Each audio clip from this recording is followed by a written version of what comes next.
Hey, salut les gars, aujourd'hui une nouvelle vidéo. Donc dans cette vidéo je vais vous parler de mes best-of un petit peu, donc de ce que j'ai préféré en fait au mondial de l'auto à Paris qui s'est déroulé d'ici là, je sais pas quand sortira la vidéo, mais d'ici il y a quelques jours, quelques semaines. Si je vous sors la vidéo le 25 décembre, ça sert à rien.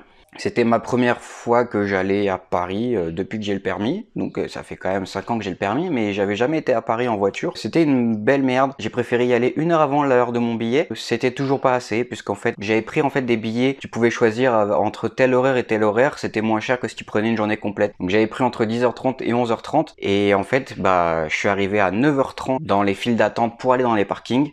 Je suis resté jusqu'à 10 heures en attendant de rentrer sur un parking tellement il y avait du monde, ça bouchonnait, un truc de malade mental. Au final, j'ai réussi à aller à un autre parking qui était même pas prévu pour celui-là à la base. J'ai dû faire 2 km en courant, donc j'étais avec ma copine, on a dû faire 2 km en courant pour aller jusqu'à l'entrée du truc. On est arrivé au check-in des billets, il était 11h29 et je vous mets le screen du ticket. C'était 10h30 à 11h30 pour le check-in. Donc on était à 1 minute de devoir repayer des billets. Donc on a vraiment eu de la chance. Malgré ça, après le mondial de l'auto, c'était tout simplement super, hein. Cette vidéo-là sera commentée en off, puisqu'il y avait tellement de monde ce jour-là avec les visiteurs que j'ai pas pu commenter, sinon au niveau du micro, ça aurait saccadé, on n'aurait pas entendu ma voix, ça aurait été dégueulasse. J'ai préféré faire ça en off, comme ça on m'entend bien. J'ai laissé les bruits ambiants de la vidéo derrière quand même, pour qu'on puisse quand même entendre un petit peu derrière. Alors quand il n'y a pas de musique évidemment, parce qu'il y avait beaucoup de musique, et pour pas se faire strike par YouTube, je ferai un petit montage quand même au cas où. Donc si la vidéo te plaît, n'hésite pas à mettre un petit j'aime juste en dessous de la vidéo, de mettre un petit commentaire et n'hésite surtout pas à t'abonner à la chaîne avec la petite clochette des notifications, ça fait toujours plaisir. Et c'est parti pour la vidéo. Et voilà, donc là on se retrouve directement sur le stand de Balles perdues 2, donc c'est un film qui va sortir prochainement sur Netflix. Le premier était déjà exceptionnel avec vraiment ça cartonnait de partout, etc. Donc c'est vraiment un film à voir si vous l'avez pas vu. Donc voilà, il y avait quelques animations, vous voyez l'ancienne voiture de police qui sera dans le prochain sûrement. Voilà, c'était un stand pas mal à voir. Ensuite, je me suis dirigé donc vers le stand Ford Mustang, donc la nouvelle Mustang Mach-E. C'était 100% électrique, ça fait un peu mal au cœur. On voyait les gens aux alentours qui disaient que c'était un peu une abomination, etc. Bon, je suis pas fan non plus du 100% électrique, on verra bien ce que ça donne, mais en tout cas, elle a le mérite d'être vraiment belle. Alors là, les puristes sont en train de suffoquer. C'est une Peugeot 504, donc rétro-visitée, avec un moteur électrique à l'intérieur. Donc on va dire que c'est pour conserver l'ancienne tout en mettant des moteurs nouveaux. Bon, alors ce qui était bien pendant ce mondial, c'est qu'il y avait quelques animations. Donc là par exemple des courses de karting, donc on pouvait tout simplement payer pour tourner je sais pas combien de minutes, à peu près une vingtaine de minutes je pense. Donc là il y en avait un clairement qui était pas là pour enfiler des perles, il n'en avait rien à foutre que c'était des filles ou pas des filles. Donc vraiment il était là pour faire le chrono. Ça permet de passer un peu de temps, donc ça reste quand même dans le domaine automobile, ça te permet de passer un petit peu de temps à regarder autre chose. Et puis voilà, pour ceux qui font ça, ça permet de s'amuser un petit peu. Puis voilà, c'est toujours sympa d'avoir une animation comme ça, surtout sur un grand salon comme le mondial de l'auto par exemple. Alors là, j'ai eu la chance de pouvoir voir ce stand donc, de voitures d'exception avec quelques Ferrari. Juste avant la dégradation donc par une association écologiste donc, qui a abîmé ces voitures-là malheureusement. Donc pour une cause voilà qui se défend comme ils veulent. Donc j'ai eu la chance de les voir juste avant. On a vraiment eu de la chance parce qu'ils sont arrivés en fait quand on est parti. Bon, celle-là on ne la présente plus. 812 Superfast de POG, donc en POG d'armerie, vraiment superbe. En réalité, elle est vraiment belle. Voilà, donc ensuite je m'arrête sur le stand de Devalier, donc où ils exposent des voitures donc qu'ils créent eux-mêmes. Donc celle-là, je ne crois pas que ce soit eux qui l'aient faite. Ça n'empêche qu'elle est vraiment magnifique, elle a des formes vraiment futuristes. Les LED à l'avant sont complètement folles et puis même les formes sont complètement hallucinantes. Voilà, donc ensuite on est passé donc sur le même stand avec la Devalier Mugello, tu excuseras mon accent, qui est vraiment magnifique en vrai et ils ont le mérite de créer de vraies voitures. Donc maintenant, je me suis arrêté sur le stand BYD, donc c'est la marque Build Your Dream. C'est une marque qui est en train d'apparaître un petit peu, j'ai l'impression. Donc ils étaient là pour présenter leur nouvelle voiture, donc BYD Seal. Donc vraiment la voiture est, d'après ce que j'ai compris, 100% électrique. On pourrait croire que ça fait cheap un petit peu comme ça, mais vraiment par exemple les bandes lumineuses à l'avant, la bande lumineuse à l'arrière vraiment est magnifique. Les feux à l'arrière avec la bande comme ça, c'est vraiment magnifique. Il y a même un petit diffuseur, alors c'est une voiture électrique, ils essaient quand même de rendre un petit look un peu sportif. Donc on peut voir qu'il y a quand même pas mal de monde, c'est un peu compliqué pour filmer. Donc même au niveau des jantes, hein, on peut voir sur la fin du clip que les jantes sont vraiment magnifiques. On verra ce que ça donne dans le futur, mais en tout cas ça promet niveau design. On peut voir qu'il y a énormément de monde, donc c'est vraiment compliqué de se déplacer dans ce salon quand on n'est pas à la journée presse du lundi où il n'y a pas les visiteurs. Donc on se retrouve sur le stand de Opium. Donc Opium, c'est simplement une nouvelle start-up française, donc d'après ce que j'ai pu comprendre. Donc une entreprise française qui va lancer d'ici quelques années donc des voitures à hydrogène. Ce n'est pas de l'électrique, ce n'est pas du thermique. On verra comment ça marche parce que l'hydrogène on ne connaît pas vraiment. La voiture elle mérite d'exister, le concept car est vraiment magnifique, les bandes LED autant à l'avant, les jantes, l'arrière, le pare-choc, etc. Vraiment elle est magnifique, même si c'est pas du thermique on peut vraiment que apprécier le concept qui nous est proposé parce que c'est vraiment superbe.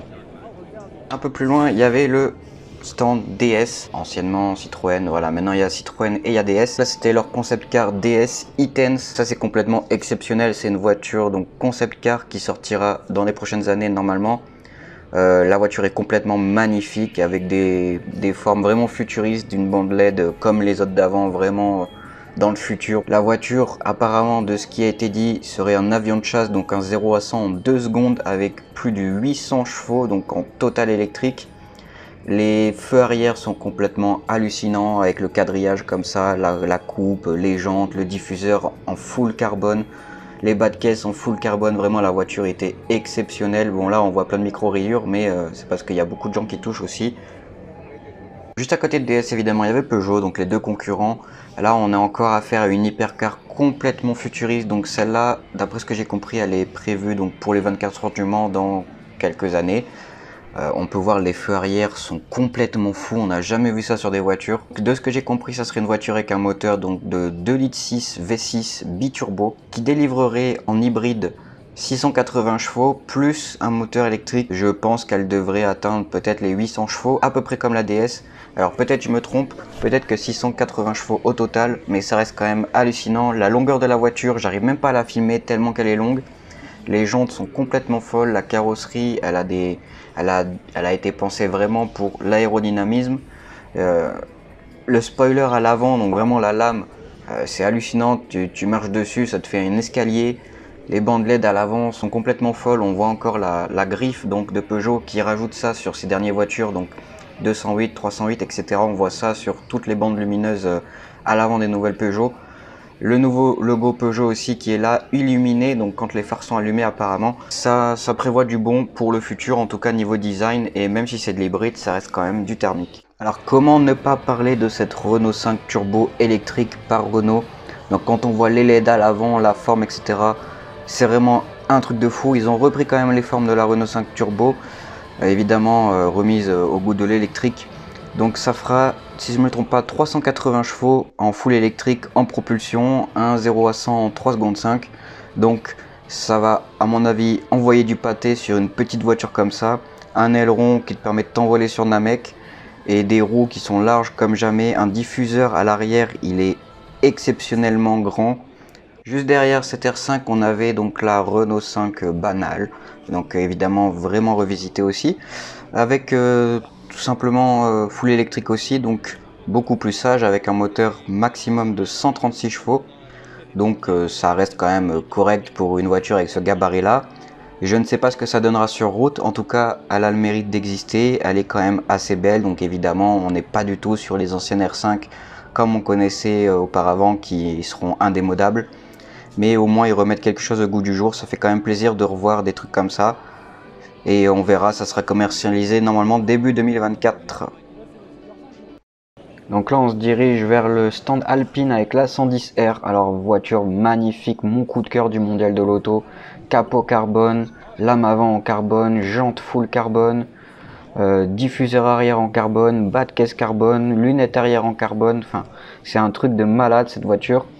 Alors le prix évidemment 50 000 € de plus que la 110S. Mais franchement quand on voit les détails qui ont été ajoutés, la voiture a du coup été allégée.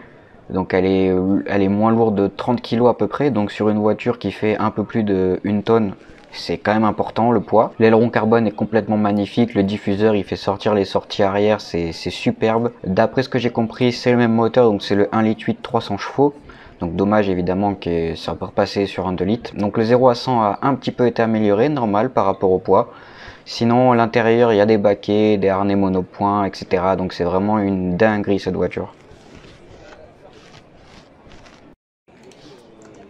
Toujours chez Alpine, là on passe sur la Alpine Alpenglow, donc c'est un concept car complètement hallucinant. La voiture fait plus de 5 mètres de long et 2 mètres de large, comme on peut voir là elle est très très basse. Les feux arrière sont complètement fous, on a vu ça tout à l'heure sur la Peugeot, le concept car Peugeot. La voiture est complètement folle, les roues, j'ai pas regardé du combien c'est, mais à vue d'œil comme ça on dirait du 23, 24. C'est complètement n'importe quoi, donc apparemment la voiture pour l'instant n'est pas terminée en recherche et développement.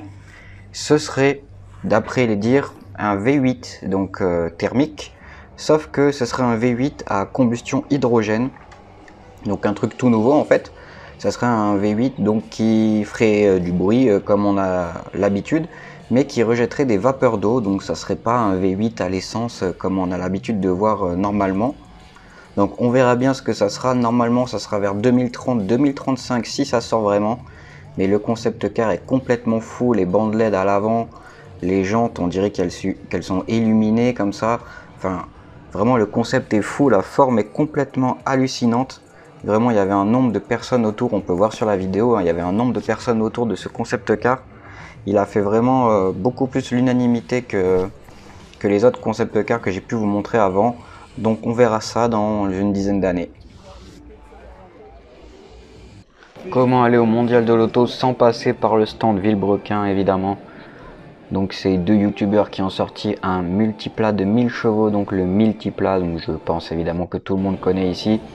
Les jantes sont complètement hallucinantes de largeur, t'as jamais vu ça, c'est des jantes sur mesure. Le kit extérieur, c'est réalisé par le mec qui fait le kit Rocket Bunny au Japon, donc c'est complètement hallucinant. L'aileron, tu peux t'envoyer sur Uranus avec. Les sorties d'échappement, on dirait une Pagani. Le diffuseur à l'arrière, on voit les ailes larges à l'arrière avec le pneu qui font plus de 300 de largeur, c'est exceptionnel. J'ai malheureusement pas pu entendre le démarrage, mais à mon avis quand on verra ça en vidéo ça va être une dinguerie totale. Donc vraiment il y avait un monde fou autour de ce multiplat, c'était vraiment le stand où il y avait le plus de monde dans le mondial de l'auto, parce que bah, les gens, comment ça, t'arrives, tu vois un multiplat comme ça avec un gros kit, 1000 chevaux dedans, tu te dis attends on est où là? Donc ça promet vraiment du lourd. Et voilà les gars, c'est la fin de la vidéo, donc j'espère que celle-ci vous aura plu, que vous aurez découvert des nouveautés un petit peu comme moi durant ce mondial. Si t'as pas pu y aller, j'espère que ça t'a montré un petit peu ce qu'il y avait, même s'il n'y avait pas tout. N'hésite pas à mettre ton petit commentaire, comme j'ai dit au début de la vidéo, ça fait toujours plaisir, ton petit j'aime, ton abonnement, et on se retrouve pour une prochaine vidéo.